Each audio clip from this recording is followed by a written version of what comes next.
কর্মসূচি জীবন জীবিকা ও অধিকার রক্ষার দাবিতে এবার সরগরম ধর্মনগর। 11 দফা দাবিকে সামনে রেখে জেল ভরো আন্দোলনে নামলেন শ্রমিক, কৃষক সহ বিভিন্ন গণসংগঠনের কর্মী সমর্থকরা। দেশ বাঁচাও মানুষ বাঁচাও স্লোগানকে সামনে রেখে সিআইটিইউ, এআইকেএস, টিকেএমইউ এবং জিএনপির যৌথ উদ্যোগে এই কর্মসূচি পালিত হয়। দুপুর প্রায় 12টা নাগাদ ধর্মনগর মহকুমা সিপিআইএম দপ্তর থেকে মিছিল শুরু হয়। বিভিন্ন এলাকা থেকে কর্মী সমর্থকেরা যোগ দেওয়ায় ক্রমেই বড় আকার নেয় মিছিল। স্লোগানে মুখর হয়ে ওঠে শহরের রাজপথ। আন্দোলনকে ঘিরে আগে থেকেই নিরাপত্তা জোরদার করে প্রশাসন।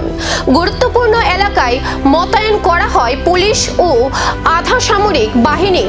এক পর্যায়ে বেশ কয়েকজন আন্দোলনকারীকে আটক করে ধর্মনগরের বিবেকানন্দ সার্ধ শতবার্ষিকী ভবনে নিয়ে যাওয়া হয়। ভবনটিকে অস্থায়ী জেল হিসেবে ব্যবহার করা হয়।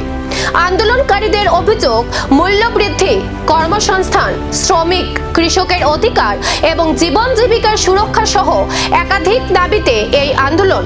তাদের দাবি, 11 দফা দাবি পূরণ না হওয়া পর্যন্ত আন্দোলন চলবে।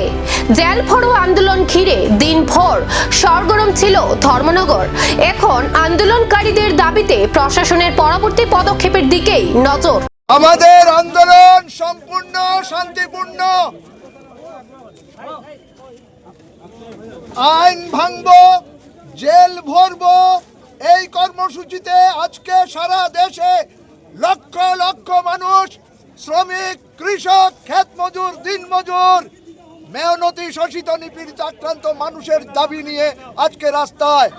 সংবিধান আমাদের মত প্রকাশের অধিকার দিয়েছে, সংবিধান আমাদের আন্দোলনের অধিকার দিয়েছে, সংবিধান আমাদের কথা বলার অধিকার দিয়েছে। আমাদের জেল ভরো আন্দোলন হলেও আমরা সম্পূর্ণ শান্তিপূর্ণ উপায়ে আমরা আমাদের কর্মসূচি রূপায়ণ করবার চেষ্টা করছি। আমাদের জন্য কোনো পথচারী, কোনো প্রতিষ্ঠান, কোনো পুলিশ কর্মী, কোনো ধরনের পরিকাঠামো ক্ষতিগ্রস্ত হয়নি।